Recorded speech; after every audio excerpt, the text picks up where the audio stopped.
नमस्कार दोस्तों, स्वागत है आप सभी का एक बार फिर से हमारे YouTube प्लेटफॉर्म पर। और अपनी जो शानदार क्लास है ऑर्गेनिक फार्मिंग को कंटिन्यू करते हैं।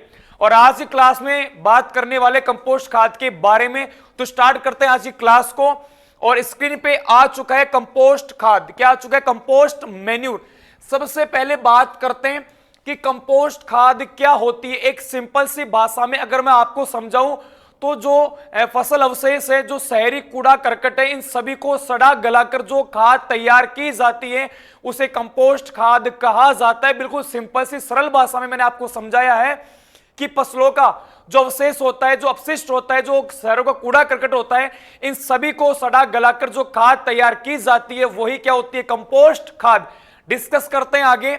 यहां पर लिखा हुआ है कंपोस्टिंग एक जैव रासायनिक क्रिया है जिसमें वायवीय और अवायवीय जीवाणु कार्बनिक पदार्थों को विघटित करके बारीक खाद बनाते हैं। देखिए ये जो है ना कंपोस्ट बनाना, इसे बोलते हैं कंपोस्टिंग। क्या बोलते हैं? कंपोस्टिंग। और ये एक जैव रासायनिक क्रिया है। इसके अंदर कौन से? इसमें एक तो वायवीय और जो अवायवीय जीवाणु होते हैं ना, वो जो फसल अवशेष है, जो अपशिष्ट है, उनको अपघटित करके उनको खाकर जो खाद तैयार करते हैं उसे क्या बोलते हैं? उसे कंपोस्ट। क्या बोलते हैं? कंपोस्ट। ठीक है। तो आपसे पूछे कंपोस्टिंग क्या है? कंपोस्टिंग एक जैव रासायनिक क्रिया है जिसमें होता है कि उसमें यह होता है कि वायवीय जो और अवायवीय जीवाणु है वो फसल अवशेषों को, फसल अपशिष्ट को, इन सभी को सड़ा गलाकर एक बारीक खाद का निर्माण करते हैं। और वही क्या होती है? बिल्कुल कंपोस्ट खाद। यहां पर लिखा हुआ भी है कि कंपोस्ट क्रिया से बना पूर्ण सड़ा हुआ कार्बनिक पदार्थ, उसे ही को क्या बोलते हैं? कंपोस्ट। क्या बोलते हैं? कंपोस्ट। अगर आपको बिल्कुल सिंपल सी शॉर्ट डेफिनेशन आपको याद करनी है तो याद कर लेना कि कंपोस्टिंग क्रिया से बना पूर्ण सड़ा हुआ कार्बनिक पदार्थ उसे क्या बोलते हैं? कंपोस्ट। और बेटा जी आपके दिमाग में सवाल होगा कि सर कंपोस्टिंग क्या होता है? बेटे बड़ी सिंपल सी बात है कि वायवीय जो अवायवीय जीवाणु है ना, वो कार्बनिक पदार्थों को, फसल अवशेषों को अपशिष्ट करके, उन अपशिष्ट पदार्थों को विघटित करके, उनको अपघटित करके जो बारीक खाद बनाते हैं वही क्या होता है? कंपोस्ट होता है। ठीक है, आगे चलते हैं। उसके बाद में अब है कंपोस्ट के प्रकार। किसके प्रकार? कंपोस्ट के प्रकार। भारत में तैयार किया जाने वाला कंपोस्ट। कंपोस्ट के दो ही प्रकार है, एक तो शहरी कंपोस्ट और एक जो गांवों में तैयार की जाती है। बिल्कुल सही सुना आपने, कंपोस्ट के दो ही प्रकार है, एक तो फार्म अवशिष्ट और एक कौन सा? शहर वाला। मतलब एक तो जो गांवों के अंदर जो फसल अवशेष, जो फसलों का कूड़ा करकट होता है, उससे जो कंपोस्ट तैयार की जाती है, जो खेत में जो कंपोस्ट तैयार की जाती है उसे कहा जाता है फार्म अपशिष्ट या देहाती कंपोस्ट। और एक वो है जो शहरों और जो कस्बों के कूड़े करकट से जो कंपोस्ट तैयार की जाती है, जिसे टाउन या शहरी कंपोस्ट कहा जाता है। अपने बात की कंपोस्ट के प्रकार। किसके प्रकार? कंपोस्ट के प्रकार या भारत में तैयार किया जाने वाला कंपोस्ट। दो ही प्रकार है। पहला कौन सा? फार्म अवशिष्ट से तैयार कंपोस्ट। मतलब जो खरपतवार के पौधे हैं, जो फसल अवशेष है, पशुओं का जो बचा हुआ चारा है या पेड़ पौधों की जो पत्तियां हैं, इन सभी को सड़ा गलाकर जो कंपोस्ट तैयार किया जाता है उसे बोलते हैं फार्म अवशिष्ट कंपोस्ट या देहाती कंपोस्ट। ठीक है। उसके बाद में 2 नंबर है कि शहर का मलमूत्र, कूड़ा करकट और अन्य कार्बनिक कचरे को सड़ा गलाकर अपघटित करवाकर जो खाद तैयार की जाती है, जो कंपोस्ट तैयार की जाती है, उसे कहा जाता है टाउन या शहरी कंपोस्ट। और अब आगे डिस्कस करते हैं कंपोस्ट बनाने की विधियां। ठीक है, यहां पर कंपोस्ट बनाने की सबसे पहली विधि कौन सी है? इंदौर विधि। कौन सी है? इंदौर विधि। बिल्कुल आप सभी ने सही सुना। यहां पर कंपोस्ट बनाने की जो सबसे पहले जो विधि आती है वो कौन सी आती है? वो आती है इंदौर विधि। डिस्कस करते हैं होती क्या है, किसने इसका विकास किया। ठीक है, यहां पर सबसे पहले बात करें, 2 वैज्ञानिक है, एक तो हार्वर्ड। कौन है? ए हार्वर्ड और यशवंत डी वॉर्ड। बिल्कुल 2 वैज्ञानिक थे, एक तो हार्वर्ड भाई साहब और यशवंत भाई साहब ने इस विधि का विकास इंदौर में किया था। कहां में किया था? इंदौर में किया था। और बात है 1924 से 1931। बिल्कुल सन 1924 से 1931 के मध्य इंदौर विधि का विकास कौन है? हार्वर्ड और यशवंत डी वार्ड के द्वारा किया गया। कहां पर किया गया? Institute of plant nutrition Indore. कहां पर? इसको इंदौर कर लेना। सन 1924 से 1931 के मध्य है ना, हार्वर्ड और यशवंत डी वार्ड के द्वारा institute of plant nutrition Indore में इंडोर विधि का विकास किया गया। आगे बात करते से इसमें होता क्या है, इसमें है ना फार्मासिस्ट और लकड़ी की राख, और फिर लिखा हुआ कि अम्लीय तकम और पोटास की मात्रा अधिक। इसमें जो फार्मासिस्ट है ना और जो लकड़ी की राख वाक, इन सभी से कंपोस्ट तैयार की जाती है। अब सुनो, इसमें जो कंपोस्ट तैयार करने का तरीका, वो तरीका ये है कि आपको पहले गड्ढा बनाना पड़ेगा। क्या बनाना पड़ेगा? आपको एक गड्ढा बनाना पड़ेगा और उस गड्ढे की आपको भराई करनी होगी, और आप उस प्रकार से या इस गड्ढे के माध्यम से आप खाद को तैयार कर सकते हो। देखिए यहां पर जो गड्ढे का आकार होता है वो 3 फीट या 1 मीटर गहरा, 6 फीट या 2 मीटर चौड़ा और 10 फीट या 3 मीटर लंबा। बिल्कुल आप ये सही प्रकार से याद कर लेना। इंडोर विधि में, किसमें? इंडोर विधि में जो गड्ढा तैयार किया जाता है उसकी साइज, उसका आकार कितना होता है, ढंग से याद कर लेना। 3 फीट या 1 मीटर गहराई उसकी होती है, 6 फीट या 2 मीटर गड्ढे की चौड़ाई होती है, और 10 फीट या 3 मीटर लंबाई किसकी होती है? गड्ढे की होती है। आप इंडोर विधि में गड्ढे का आकार याद कर ही लेना। इसका विकास किसने किया? हार्वर्ड और यशवंत डीवार्ड ने। कहां पे? इंदौर में किया, सन 1924 से 1931 के मध्य। और इसमें फार अपशिष्ट को सड़ा गलाकर कंपोस्ट तैयार की जाती है। आगे बात करते हैं। अब इसमें जो गड्ढे की भराई की जाती है, आपने जो गड्ढा तैयार किया है, अब उस गड्ढे की आप भराई किस क्रम में करोगे उसके बारे में चर्चा करते हैं। सबसे पहले जो आप सबसे पहली परत उस गड्ढे में जो बिछाओगे, जो लगाओगे, वो किसकी? वो 3 इंच जो पशुशाला का कचरा होता है, किसका? आप सबसे पहली तह, सबसे पहली परत जो आप उस गड्ढे में बिछाओगे वो कौन सी? सबसे पहले आपको 3 इंच मोटी परत किसी पशुशाला के कचरे की, उसके बाद उसके ऊपर 2 इंच गोबर की परत, और फिर उसको गीला करते हुए, है ना, उसके ऊपर पानी का छिड़काव करते रहिए। और इसी क्रम में आपको जब तक गड्ढा नहीं भर जाए तब तक उसकी भराई करते रहना है। जी बिल्कुल आपने सही सुना। इंडोर विधि में जो गड्ढा तैयार किया जाता है, उस गड्ढे में सबसे पहली जो परत बिछाते वो 3 इंच पशुशाला के कचरे की, फिर उसके बाद 2 इंच गोबर की परत, और फिर उसको गीला कर दिया जाता है। और जब तक गड्ढा नहीं भरे तब तक इसी क्रम में गड्ढे की भराई करते रहते हैं। और इस बात का ध्यान है कि जमीन से 1 फीट ऊपर तक, कितना? जमीन से 1 फीट ऊपर तक भरते हैं।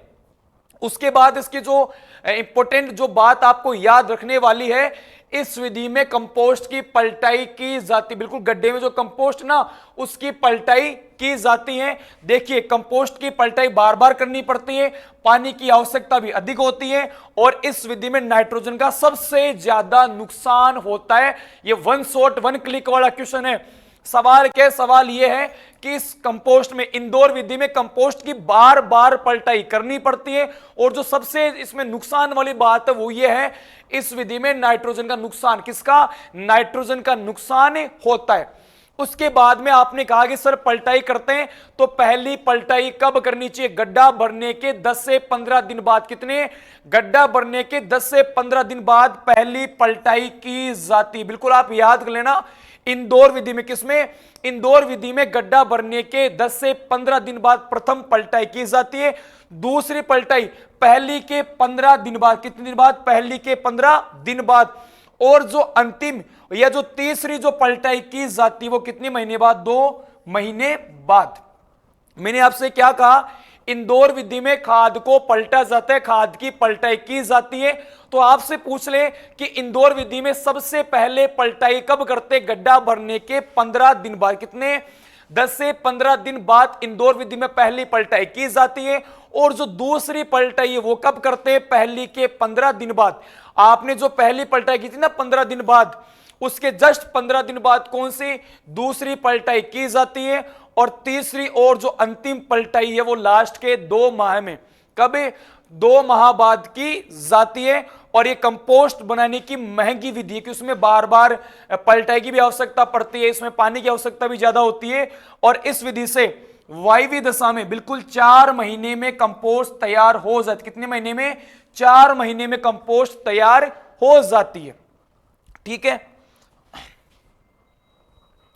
एक बार आप वापस दोबारा सुनना। अपने कंपोस्ट तैयार करने की पहली विधि कौन सी पड़ी? इंदौर। कौन सी विधि? इंदौर विधि। इसका विकास ए हवार्ड और यशवंत डी वार्ड के द्वारा इंदौर में किया गया। बात सन 1924 से 1931 के मध्य की है। और इस विधि में फार्म अवशेष से कंपोस्ट तैयार की जाती है। उसके बाद भी बात करें, इसमें गड्ढा तैयार किया जाता है, जिस गड्ढे का आकार 3 फीट या 1 मीटर गहरा, 6 फीट या 2 मीटर चौड़ा और 10 फीट या 3 मीटर उस गड्ढे की लंबाई होती है। तो आपको यह बात तो समझ में आ गई होगी। अब गड्ढे के अंदर आपको कचरे को, फार्म अवशिष्ट को भरना होगा। तो जो गड्ढे की भराई का जो क्रम है वो ये है कि 3 इंच सबसे पहली परत जो आप बिछाओगे वो पशुशाला के कचरे की, उसके बाद 2 इंच जो परत उसके ऊपर जस्ट वो गोबर की, और उसके बाद उसको गीला कर दो। और जब तक गड्ढा नहीं भर जाए तब तक इसी क्रम में गड्ढे की भराई करते रहते हैं। और गड्ढे की भराई 1 फीट ऊपर तक करते हैं। और इस विधि में बार बार पलटाई की आवश्यकता पड़ती है, पानी की आवश्यकता भी ज्यादा होती है। इसकी जो खास बात यह है कि इस विधि में नाइट्रोजन का नुकसान ज्यादा होता है। और इस विधि में जो पहली पलटाई की जाती है वो गड्ढा भरने के 10 से 15 दिन बाद, दूसरी पलटाई पहली पलटाई के 15 दिन बाद, और तीसरी और अंतिम पलटाई का 2 महीने बाद। और इस विधि से लगभग 4 महीने में खाद तैयार हो जाती है। और यह कंपोस्ट बनाने की महंगी विधि है, क्योंकि इसमें पानी की और बार बार पलटाई की आवश्यकता ज्यादा पड़ती है। ठीक है। उसके बाद में जो नेक्स्ट जो मेथड है वो कौन सी है? बेंगलोर विधि। कौन सी है? बेंगलोर विधि। इस विधि को शहरी क्षेत्रों में, कहां पर? इस विधि को शहरी क्षेत्रों में अपनाया जाता है। मतलब सिंपल सी बात है, शहरी कंपोस्ट तैयार करने की जो विधि है वो कौन सी है? वो बेंगलोर विधि है। अब देखिए, इस विधि का विकास किसने किया? CN आचार्य ने किया। कहां पर? Indian institute of science. कहां पर? बेंगलोर में। बिल्कुल आपने सही सुना। कंपोस्ट बनाने की जो बेंगलोर विधि है ना, उसका विकास CN आचार्य ने कहां पर किया? Indian institute of science Bangalore के अंदर। उसके बाद में बात करें, यह एक अवायवीय विधि है। मतलब जब गड्ढे की भराई कर दी जाती है, ट्रेंच को भर दिया जाता है, फिर उसको मिट्टी से ऊपर से लेप कर उसको बंद कर देते हैं। तो जो बेंगलोर विधि है वो कैसी विधि है? वो अवायवीय विधि। कैसी है? अवायवीय विधि है। और वो कौन सी? इंदौर विधि। वो कौन सी थी? वायवीय। और यह विधि सस्ती है और भारत में कंपोस्ट बनाने की सर्वाधिक प्रचलित विधि है शहरी क्षेत्रों में। अब देखिए, यह कंपोस्ट की सस्ती विधि है क्योंकि इसमें पलटाई की आवश्यकता नहीं पड़ती, पानी की डिमांड भी कम होती है, और इसको शहरी क्षेत्रों में अधिक प्रचलित है। ठीक है। अपने कौन सी विधि पढ़ी? बेंगलोर विधि। कौन सी विधि? बेंगलोर विधि। इसका विकास किसने किया? CN आचार्य ने। कहां पर किया? बेंगलोर के अंदर। और यह कंपोस्ट बनाने की अवायवीय विधि है। कैसी विधि है? अवायवीय विधि। इसको शहरी क्षेत्रों में अपनाया जाता है, अर्थात शहरी कंपोस्ट तैयार करने की जो विधि है वो कौन सी है? वो बेंगलोर विधि है। और इस विधि को सस्ती विधि भी कहते हैं क्योंकि इसमें पानी की आवश्यकता भी कम होती है, पलटाई भी कम करनी पड़ती है, और ये भारत में कंपोस्ट बनाने की सस्ती और सर्वाधिक प्रचलित विधि है। और इसको मुख्यतः शहरी क्षेत्रों में अपनाया जाता है। उसके बाद में इसमें भी आगे बात करते हैं, और इसमें भी एक ट्रेंच या गड्ढा तैयार किया जाता है। वैसे इस विधि में गड्ढे का कोई फिक्स आकार नहीं होता। आ रही की बात समझ में? बेंगलोर विधि में वैसे कोई गड्ढे का फिक्स आकार नहीं होता, क्योंकि बेंगलोर विधि में जो गड्ढे की साइज है, जो ट्रेंच की जो साइज है, वो शहर की आबादी के ऊपर निर्भर करती है। फिर भी एक सामान्य अगर आकार का गड्ढा बनाए तो कितने का बनाना चाहिए? यहां पर देखिए, गड्ढे का जो आकार है वो 3 फीट गहरा, 6 फीट चौड़ा और 10 फीट लंबा। बिल्कुल आपने सही सुना। बेंगलोर विधि में जो गड्ढे का एक सामान्य आकार अगर आप रखना चाहते हो तो वो कितना रख सकते हो?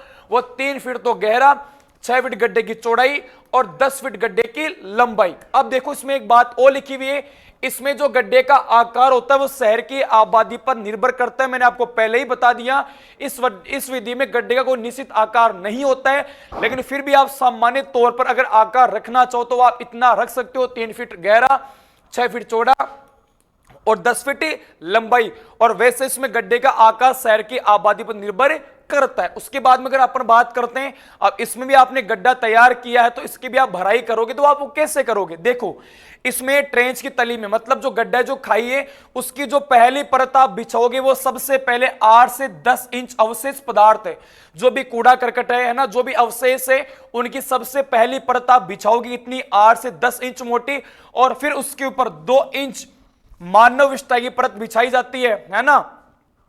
क्या कहा मैंने, इस विधि में भी आप गड्ढे की भराई करोगे, ट्रेंच की भराई करोगे, तो इसमें सबसे पहली परत जो आप बिछाओगे वो कौन सी बिछाओगे, वो बिछाओगे आप 8 से 10 इंच अवशेष पदार्थों की, और फिर उसके जस्ट ऊपर 2 इंच जो मोटी परत है वो किसकी, मानव विष्ठा की। और इसी क्रम में गड्ढे की भराई करते रहते हैं, और भूतल से कितनी फीट ऊंचाई तक, 1 फीट ऊंचाई तक गड्ढे को भरा जाता है, और इस विधि में कोई पलटाई की आवश्यकता नहीं होती।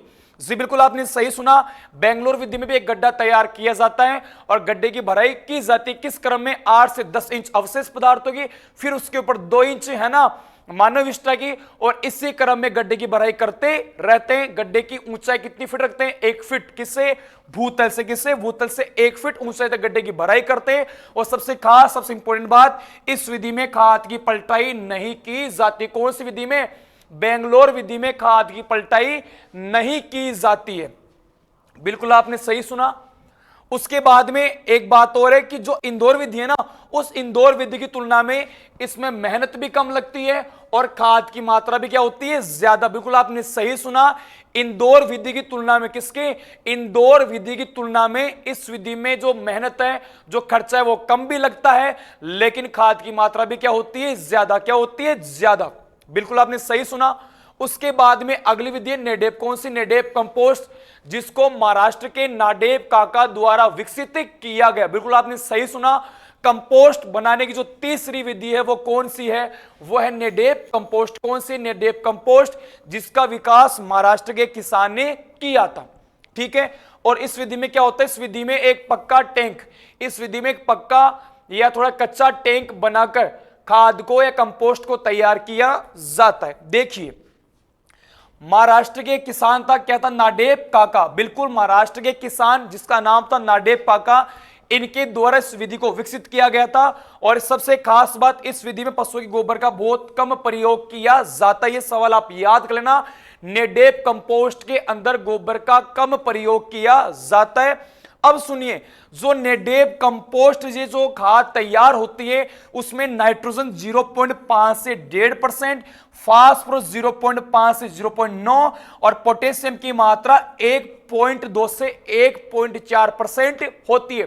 बिल्कुल आपने सही सुना, नेडेप विधि के द्वारा जो खाद तैयार होती है उसमें नाइट्रोजन 0.5 से 1.5%, फास्फोरस 0.5 से 0.9% और पोटेशियम 1.2 से 1.4% पोटेशियम की मात्रा होती है। किसमें, नाडेप विधि से जो कंपोस्ट तैयार होती है इसमें।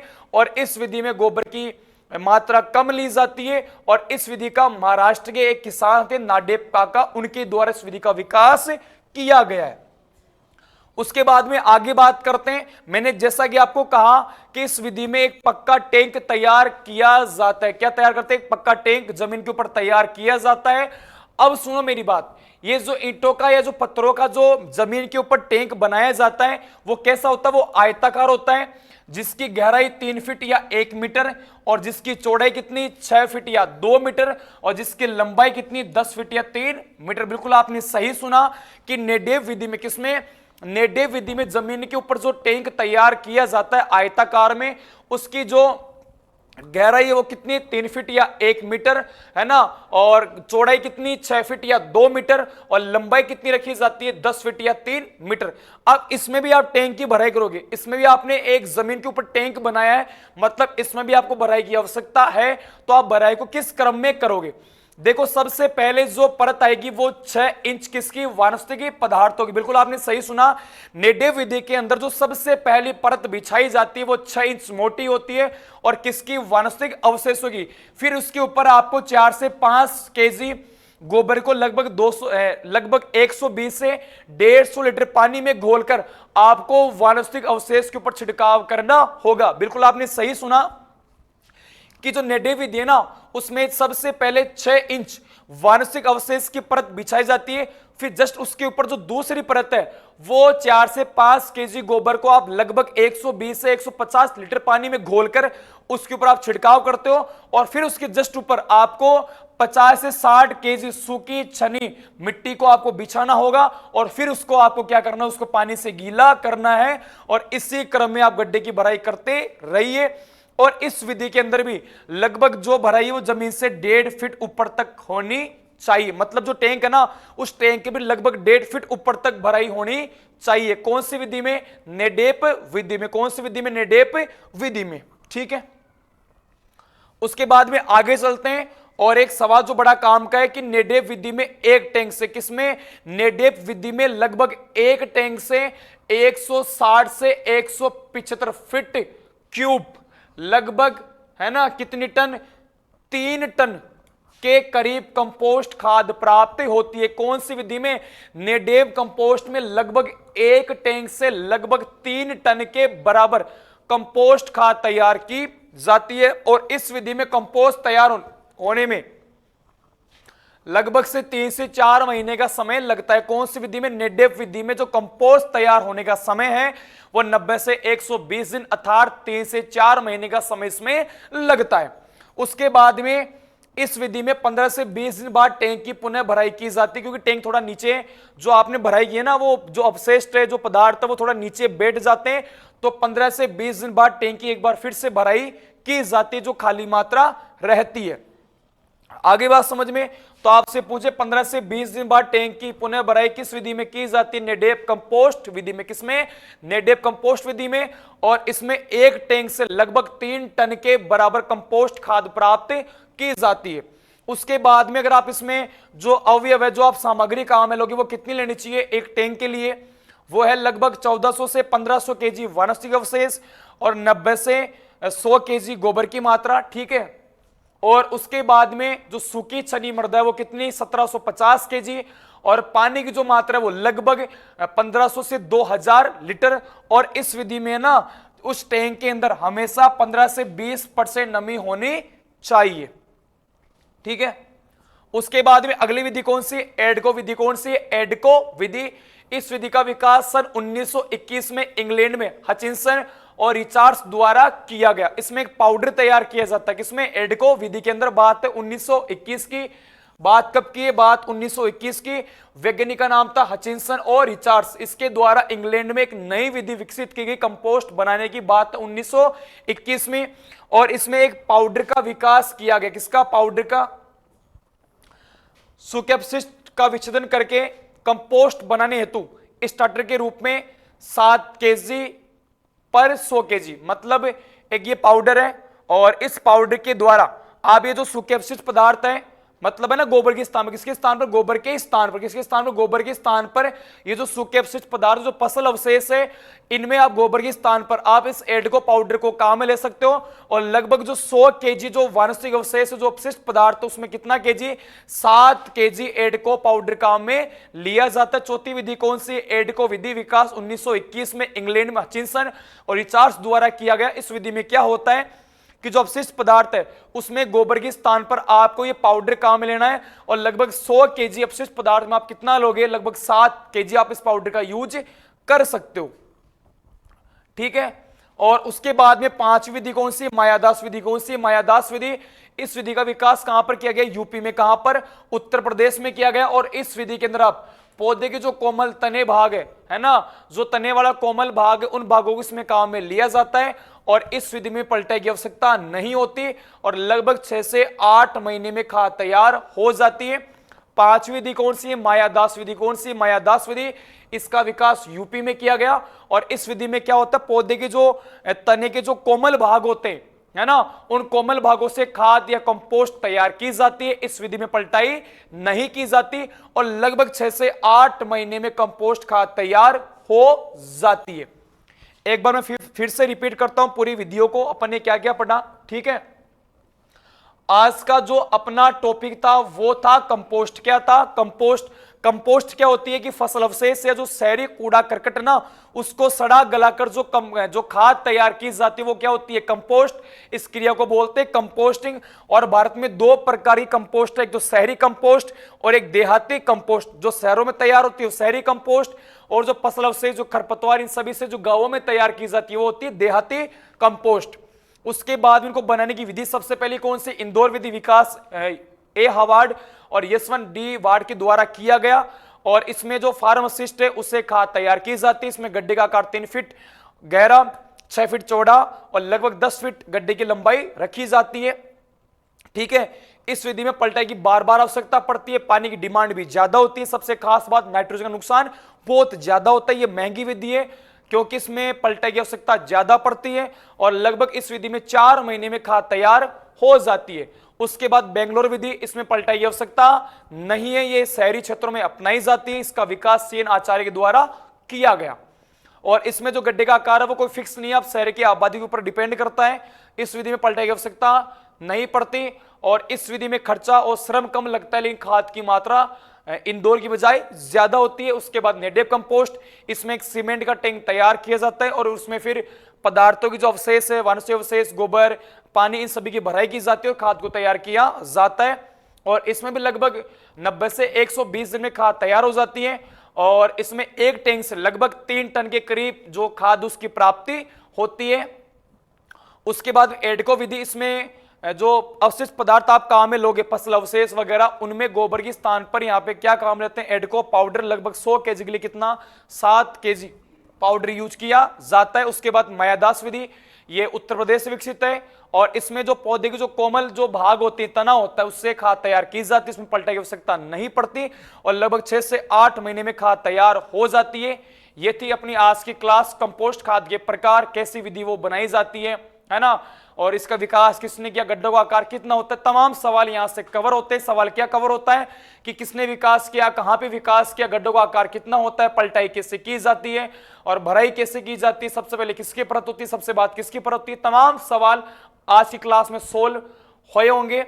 और ये क्लास जेड, सीयूटी, सुपरवाइजर, 11, 12 सभी बच्चों के लिए यूजफुल क्लास है। और फिर भी आपके समझ में नहीं आए तो आप थोड़ा और कष्ट कीजिए इसको समझने का, क्योंकि मैंने जो काम के सवाल थे वो मैंने आपको सारे बता दिए। और आप सभी का बहुत बहुत धन्यवाद। जय हिंद, जय नेशनल। और क्लास को जरूर शेयर करें, कमेंट करके जरूर बताइए क्लास कैसी लगी। धन्यवाद।